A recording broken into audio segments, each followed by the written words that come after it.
In 1905, a couple stood before a camera in what should have been the happiest moment of their lives. The photograph captured them smiling, dressed in their finest, surrounded by delicate floral arrangements typical of the era. For over a century, this portrait hung in family albums, passed down through generations as a cherished memory. But when modern digital restoration techniques were applied to the aging image, something unexpected emerged from the shadows, something the bride held in her left hand, hidden in plain sight for 120 years. What was discovered would transform this innocent wedding portrait into one of the most disturbing photographs in American history. If you enjoy mysteries like this, don't forget to leave a like. It really helps the channel grow. And before we dive in, I'm also developing another channel with even more intriguing content, so stay tuned for that announcement. Now, let's uncover what was hiding in this photograph all along. The photograph first came to public attention in March 2019, when Eleanor Whitmore, a genealogist from Portland, Maine, received a box of family heirlooms from her elderly aunt. Among yellowed letters, tarnished jewelry, and faded documents, she found the wedding portrait of her great-great-grandparents, Thomas and Margaret Hendricks, dated October 14, 1905. The couple had married in a small ceremony in Ashford, Connecticut, a rural town known for its textile mills and quiet New England charm. Eleanor had seen copies of this photograph before, grainy reproductions in family scrapbooks that revealed little detail. But this was the original, printed on thick albumen paper, its surface cracked with age, but remarkably intact. Curious about her ancestors, Eleanor decided to have the portrait professionally scanned and restored, hoping to preserve it digitally for future generations. She contacted Marcus Chen, a digital archivist in Boston who specialized in restoring 19th and early 20th century photographs. Marcus had worked on thousands of historical images, using advanced software to remove damage, enhance contrast, and reveal details obscured by time. When Eleanor's photograph arrived at his studio, he expected a routine restoration job. The scanning process took several hours. Marcus used a high-resolution scanner capable of capturing microscopic details invisible to the naked eye. As the image appeared on his computer screen, he began the meticulous work of removing spots, scratches, and discoloration. The couple emerged with striking clarity. Thomas Hendricks, tall and solemn in a black suit, his hand resting protectively on Margaret's shoulder. Margaret herself, petite and pale, wearing an elaborate white dress with lace sleeves and a high collar. Her right hand held a small bouquet of white roses. It was her left hand that caught Marcus's attention. In the original photograph, Margaret's left hand hung at her side, partially obscured by the folds of her dress and the shadowy quality of early photography. But as Marcus enhanced the contrast and sharpened the image, something became visible between her fingers, something small, dark, and distinctly organic. At first, he thought it might be a shadow or an artifact of the photographic process. Victorian-era cameras often produced strange effects due to long exposure times and primitive chemistry. But the more Marcus examined the image, the more convinced he became that this was something real, something Margaret had been holding during the photograph. He zoomed in, pixel by pixel, until the object filled his screen. It was a human finger, not attached to a hand, not part of any visible body, just a single severed finger, small enough to belong to a child, held delicately between Margaret's thumb and forefinger, like one might hold a cigarette or a pen. The fingernail was visible, as was the pale, bloodless flesh and the crude severing at the base. Marcus sat back from his computer, his heart racing. In 15 years of restoration work, he had never seen anything like this. He checked the image again, examining it from every angle, looking for evidence of manipulation or double exposure. But the finger was clearly part of the original photograph, captured by the camera on that October day in 1905. He called Eleanor immediately. Her initial reaction was disbelief, then horror as Marcus sent her the enhanced image. She had no knowledge of any family tragedy, no stories passed down about unusual circumstances surrounding the wedding. According to family records, Thomas and Margaret had lived a normal life, raising 3 children in Ashford before Thomas died in 1943 and Margaret in 1951.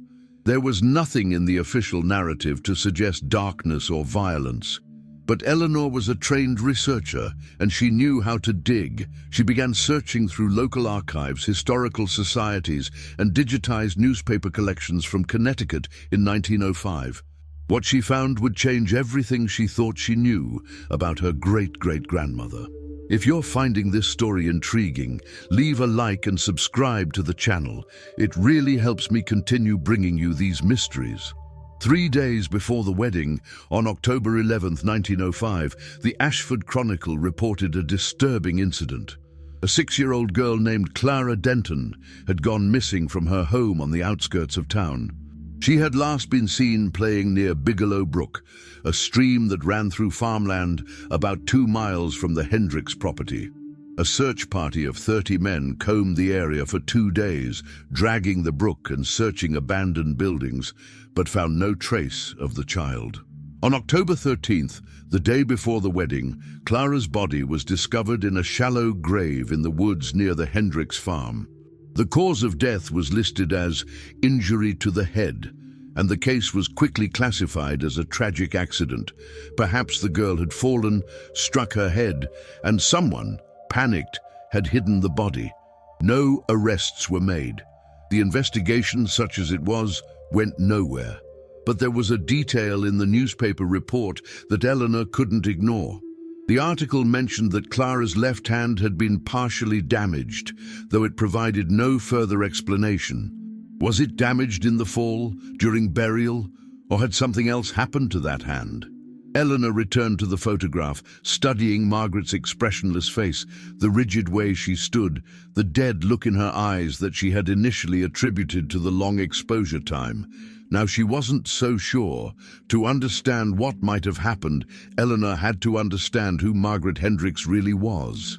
The woman in the photograph was 23 years old at the time of her wedding, born Margaret Frost in 1882 to a farming family in eastern Connecticut. Her childhood, by all accounts, had been unremarkable. She attended the local schoolhouse until age 14, then worked on her family's farm until meeting Thomas Hendricks at a church social in 1904. But Eleanor discovered something troubling in the county medical records. In 1897, when Margaret was 15, she had been admitted to the Hartford Retreat for the Insane, a psychiatric institution, for a period of 7 months. The admission records were sparse, typical of the era, but they noted episodes of melancholia and disturbing behavior toward younger siblings. Margaret had 3 younger sisters, aged 8, 10, and 12 at the time. The records didn't specify what the disturbing behavior entailed, and Margaret was eventually released back to her family with a notation that she had improved considerably under treatment. Whatever treatment meant in 1897 was anyone's guess. The asylum likely employed a combination of isolation, sedation, and what passed for talk therapy in that era. Eleanor contacted a psychiatrist friend, Dr. Sarah Livingston, and shared the limited information she had. Dr. Livingston cautioned against diagnosing someone across a century of time, but she noted that episodes of melancholia combined with behavioral issues toward children could suggest several conditions, ranging from depression with intrusive thoughts to more serious disorders that wouldn't be properly understood or named for decades. What was clear was that Margaret's mental health history had been carefully concealed. Thomas Hendricks, her husband, came from a respectable family. His father owned a grain mill, and the Hendricks name carried weight in Ashford's small society. It's likely that Margaret's family, desperate to see their daughter married and settled, had hidden her psychiatric history from the Hendricks family.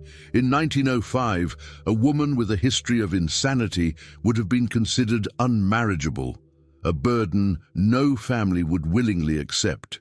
Eleanor then turned her attention to the days immediately before the wedding. She found boarding records showing that Margaret had stayed with the Hendricks family for the week leading up to the ceremony, a common practice, allowing the bride to help prepare for the celebration and become acquainted with her new household. The Hendricks farm was a substantial property, employing several workers and bordered by dense woodland on 3 sides.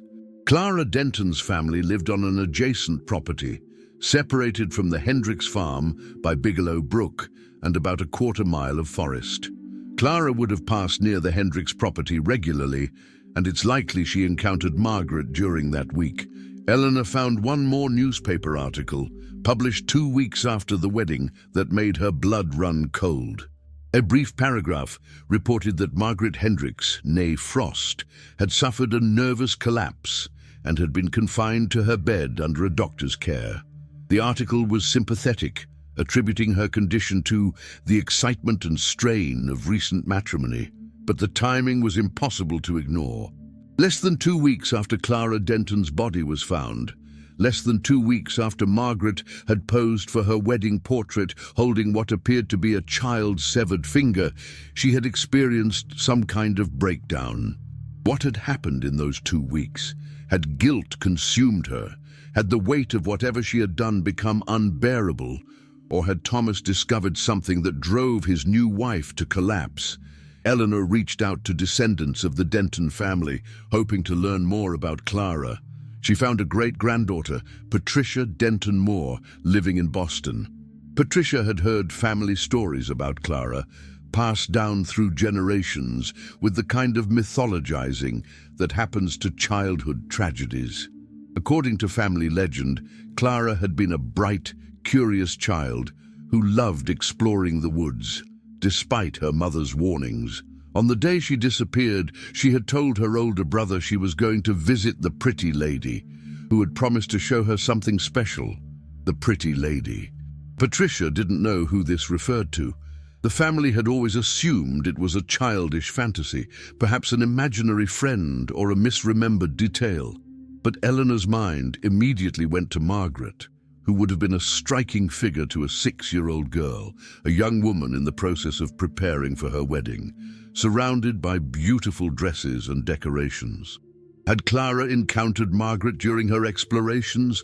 Had Margaret, in the grip of some compulsion or delusion, lured the child away? And what had happened in those woods that led to Clara's death and the taking of her finger? Eleanor examined the photograph again, this time focusing on the background. The portrait had been taken indoors, in what appeared to be a formal parlor with painted backdrop, standard practice for studio photography of the era.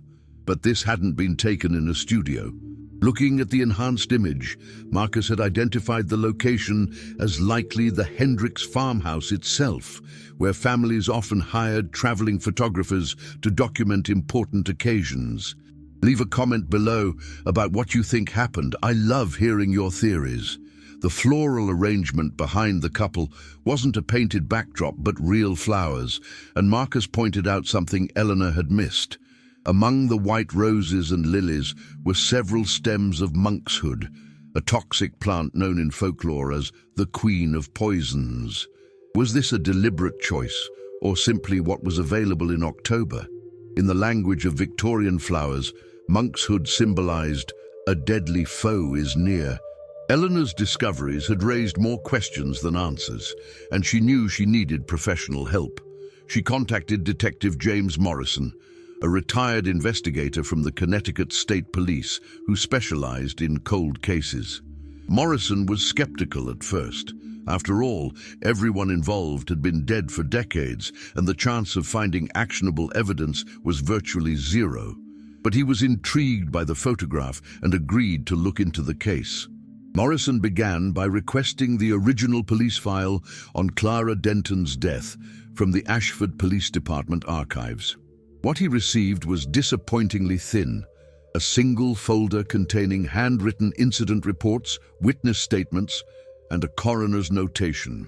The investigation had lasted only 4 days before being closed with a finding of accidental death. The witness statements were revealing in what they didn't say. Multiple neighbors reported seeing Clara playing near Bigelow Brook on the morning of October 11th, but no one reported seeing her with anyone else. The search party had found her body 36 hours later, buried in a shallow grave about half a mile from where she was last seen. The coroner's report noted blunt force trauma to the cranium as the cause of death, with injuries consistent with falling from a height or being struck with a heavy object. But Morrison noticed something the original investigators had either missed or ignored. The coroner had made a separate notation about Clara's left hand, stating it had been deliberately removed post-mortem. Not damaged in the fall, not lost to animal activity, but deliberately removed with what the coroner described as a sharp implement, possibly a knife or saw. The thumb and 4 fingers of her left hand had been severed at the base and were never recovered. This was no accident. This was murder, followed by mutilation. Morrison traced what happened to the case file after the initial investigation. He found a letter dated October 18, 1905, 4 days after the Hendricks wedding, from the chief of police to the county prosecutor. The letter made reference to troubling developments and requested authorization to pursue further investigation. But the response, dated October 20th, was a flat denial. The prosecutor's office instructed the police to close the case, citing insufficient evidence of criminal activity and advising that further inquiry would only prolong the family's suffering. Someone had shut down the investigation. Morrison couldn't prove who or why, but he noted that Thomas Hendricks's father, Robert Hendricks, was a member of the County Board of Selectmen, a position of considerable local influence. Had the Hendricks family used their connections to prevent scandal? Had they discovered something about Margaret and moved to protect their family name? Morrison then looked into Margaret's medical history after her marriage. Hospital admission records from Hartford showed that Margaret had been institutionalized 3 separate times between 1906 and 1915, each stay lasting several months. The records were stamped confidential and provided minimal detail, but Morrison was able to obtain a court order to access them based on the potential connection to a murder case. What he read disturbed him profoundly. Margaret's first admission in January 1906 came after she had attempted to harm her infant son. Nurses' notes described her as consumed by guilt and speaking frequently of the dead child in the woods. During her second admission in 1909, she had reportedly told a doctor that she kept pieces of the innocent to remember her sins. The third admission, in 1915, came after Margaret had been found trying to dig up the grave in the woods where Clara's body had been discovered. Throughout her institutionalizations, Margaret apparently maintained that she had acted on instruction, but never clarified whose instructions she meant. The doctors of the era interpreted this as religious delusion, a woman driven mad by guilt, imagining divine commands. But Morrison wondered if there was a simpler explanation. Perhaps Margaret had been instructed by someone else, someone who had helped conceal what she had done. Morrison interviewed elderly residents of Ashford, now in their 80s and 90s, who had heard stories from their grandparents about the Hendricks family. One woman, Helen Cortland, aged 94, recalled her grandmother mentioning that Thomas Hendricks had been a broken man who lived with a terrible secret. Another man, Robert Chen, age 88, remembered his grandfather saying that the Hendricks farmhouse had been cursed after the wedding, and that workers had refused to go near certain parts of the property. The most disturbing testimony came from Marie Thornton, age 91, whose grandfather had been part of the search party that found Clara Denton's body. According to family stories, her grandfather had noticed something strange about the burial site. It had been marked with a small wooden cross, suggesting someone had wanted the body to be found. He had also reported finding small objects buried with Clara. personal items that had belonged to other children in the area, toys and trinkets that had gone missing over the previous year. But when he reported this to the police, he was told to keep quiet and not spread rumors. If you're still watching, leave a like and subscribe. I have more mysteries like this coming soon. Morrison compiled his findings into a report, which he shared with Eleanor and Marcus. His conclusion was unsettling. Clara Denton had almost certainly been murdered by Margaret Frost Hendricks, likely in the grip of some compulsion or psychological break. Margaret had taken Clara's fingers as trophies or remembrances and had been holding one of them during her wedding photograph, either as some kind of ritual or because she literally could not let go of what she had done. The Hendricks family had likely discovered the truth shortly after the wedding, which explained Margaret's breakdown and the suspicious closure of the police investigation. But why Clara?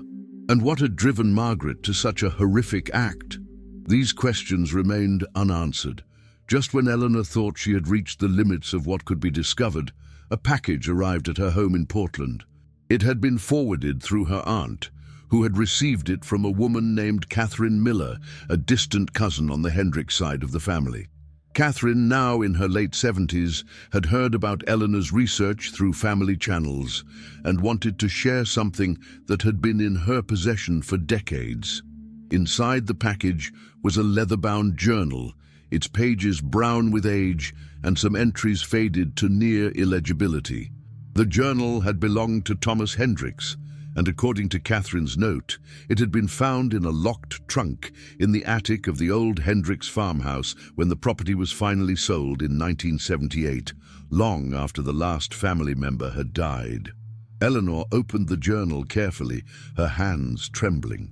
The entries began in 1903 and continued sporadically through 1918, 2 years before Thomas's death. Most were mundane, records of farm operations, weather observations, financial calculations. But interspersed among these practical entries were personal reflections that grew increasingly dark after October 1905. The first troubling entry was dated October 15, 1905, the day after the wedding. "I have made a terrible mistake. M is not the woman I believed her to be. Yesterday, during the photograph, I saw what she held in her hand. I said nothing. How could I speak of such a thing with the photographer present, with our families watching? I told myself I had imagined it, that the shadows and my own nervousness had created illusions. But last night, I searched her belongings while she slept. Hidden in a wooden box beneath her undergarments, I found them. 5 fingers, small and pale, wrapped in cotton cloth. The smell was faint but unmistakable. I have married a monster." Eleanor read the passage 3 times, her stomach churning. 5 fingers, not just Clara's then. How many children had been affected by Margaret's compulsion? Thomas's next entry came a week later. "I have confronted M with what I found. She showed no shame, no horror at her own actions. She simply stared at me with those empty eyes and said that the children were offerings, that she had been told their pieces would keep evil away from our home. When I demanded to know who had told her this, she became agitated and would not answer. My father counsels me to commit her to an institution immediately, but I fear what she might say, what scandal might engulf our family. The Denton girl's death has been ruled an accident. If M is discovered to be responsible, I will be ruined by association. What man would do business with the husband of a child killer?" So the Hendricks family had known. They had known what Margaret was, and they had chosen to protect themselves rather than seek justice for Clara Denton. Eleanor felt a wave of disgust, but she continued reading. Thomas's entries over the next few years documented Margaret's deterioration. She had been confined to her room for months at a time, allowed out only under supervision. She had been institutionalized repeatedly, but always released back to Thomas's care when her condition improved. The journal revealed that Thomas had paid substantial sums to doctors and administrators to keep Margaret's case quiet, to prevent her ramblings about the dead children from reaching official records. But there was something else in the journal, something that suggested Margaret might not have been acting entirely alone. In an entry from April 1907, Thomas wrote, "MC spoke today of the man in the woods, the one who first showed her how to collect the innocent. I have dismissed this as another delusion, but her descriptions are remarkably consistent. She says he wore dark clothes and a wide-brimmed hat, that he lived in a cabin deep in the forest, that he taught her the rituals that would protect our household from misfortune. She insists she met him before we were engaged, that he approached her while she was collecting herbs near the old quarry. Could there be truth in this, or is this simply how her damaged mind explains away her own evil?" Eleanor researched historical records of the area around the old quarry, a limestone excavation that had been abandoned in the 1880s. Local folklore mentioned a hermit who had lived in the woods near the quarry in the late 19th century, a man who reportedly practiced some form of folk magic or superstition. But the stories were vague and contradictory. Some called him a healer, others a witch. Still others dismissed him as a simple-minded vagrant who had frightened children with strange behavior. Had Margaret encountered this person? Had someone with a twisted worldview manipulated a vulnerable young woman, one already dealing with mental illness, into committing acts of violence? Or was the man in the woods simply a fiction Margaret had created to absolve herself of responsibility? Marcus Chen, the archivist who had first enhanced the wedding photograph, made another discovery. While researching other photographs from the same photographer and time period, he found 2 additional portraits from Ashford in 1905. Both showed young women posed in formal settings, and both, when enhanced, revealed the same disturbing detail. Small, dark objects held partially concealed in the subject's hands. The objects were less clear than in Margaret's photograph, but Marcus believed they were likely organic material, possibly more fingers, possibly other body parts. This suggested that Margaret might not have been the only person engaged in this practice. Was there a group, a cult, some organized activity centered around the collection of children's remains? Or were these other women also victims of the same manipulator, the mysterious man in the woods, who had allegedly instructed Margaret? Eleanor contacted descendants of the women in the other photographs, but found nothing useful. One family had no knowledge of any scandals or unusual behavior. The other family's records had been destroyed in a fire in the 1940s. The trail grew cold, but Eleanor couldn't let go of the mystery. She arranged to visit the site where Clara Denton's body had been found, now overgrown forest on what was once the Hendricks property. With Morrison's help, she obtained permission to conduct a limited archaeological survey, hoping to find evidence, anything that might confirm or refute the stories of other victims. The archaeological survey of the burial site took place over 3 days in July 2019. A small team from the University of Connecticut, led by Dr. Amanda Sterling, used ground-penetrating radar and careful excavation to search the area where Clara Denton had been found 114 years earlier. What they discovered was both illuminating and deeply disturbing. The original gravesite, though long since filled in, was still detectable.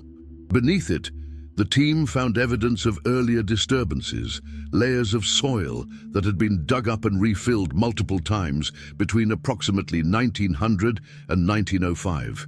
They also found small fragments of bone, confirmed through analysis to be human and to belong to at least 3 different juvenile individuals. The bones were fragmentary, mostly small pieces from hands and feet. Carbon dating confirmed they were from the early 20th century.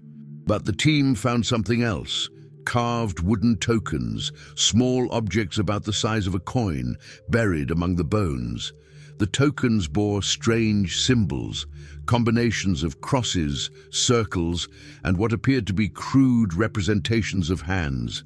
Dr. Sterling consulted with folklorists and historians of American occultism, trying to understand the significance of these tokens. What she learned suggested a connection to various folk magic traditions that existed in rural New England in the late 19th and early 20th centuries. Some of these traditions, brought by immigrants from Central and Eastern Europe, involved collecting personal items from the dead or dying as protection against evil or bad luck. In most cases, these were harmless practices, taking a lock of hair from a deceased relative, keeping a piece of their clothing. But in rare instances, darker interpretations emerged, where people believed that parts of the innocent, especially children who died young, held special power. Was this what Margaret had been involved in? Had she been taught these practices by someone who perverted folk traditions into something murderous? The wooden token suggested an organized belief system, not random acts of madness. Eleanor returned to Thomas Hendricks's journal, reading it with new understanding. She found an entry from September 1909 that she had initially dismissed as rambling. M spoke again today of the preservation of innocence, claiming that what she did saved the children from worse fates. She says the man in the woods told her that death is merciful compared to what awaits the innocent in a corrupt world, that by taking them young and keeping pieces of them, she gave them a kind of eternal life. I cannot bear to hear such madness. But I wonder, has she convinced herself of this to live with what she's done? Or did someone truly teach her to believe this? Eleanor showed this passage to Dr. Livingston, the psychiatrist she had consulted earlier. Dr. Livingston noted that Margaret's beliefs, whether self-created or taught by another, were consistent with certain delusional frameworks that can develop in people with severe mental illness. The preservation narrative would have allowed Margaret to reframe her violent acts as protective or even loving, making them psychologically bearable. But the existence of the tokens and the evidence that other women may have engaged in similar practices suggested something beyond individual delusion. Morrison, the retired detective, theorized that there might have been a small group of people in rural Connecticut at the turn of the century who practiced a twisted form of folk magic, possibly led by the hermit Margaret had mentioned. This person, if he existed, would have targeted vulnerable individuals, particularly women with mental health issues, and manipulated them into committing acts that served his beliefs. Eleanor attempted to trace what happened to Margaret after 1915. Hospital records showed she was institutionalized a final time in 1918 and died there in 1923, age 41, of pneumonia. Thomas never remarried and died in 1943. Their 3 children, 2 daughters and a son, had all survived to adulthood, but, remarkably, none had married or had children of their own. The Hendricks line effectively ended with them. One of the daughters, Elizabeth Hendricks, had become a teacher and worked at a school for troubled children in Hartford. She had left behind a memoir, unpublished but preserved in the Connecticut Historical Society archives. Eleanor obtained a copy and found a passage that brought tears to her eyes. "I grew up in a house haunted not by ghosts, but by guilt and secrets. My mother was a broken woman, my father a man who had sacrificed his integrity to protect his family name. I learned early that the respectable world is built on concealment, that what we call civilization is often just a thin mask over terrible things. I dedicated my life to helping damaged children because I knew what damage looked like from the inside. My mother was a monster, yes, but she was also a victim of her own mind, of someone who exploited her illness, of a society that locked away inconvenient truths rather than face them." As Eleanor's research became known, the photograph of Margaret Hendricks gained notoriety.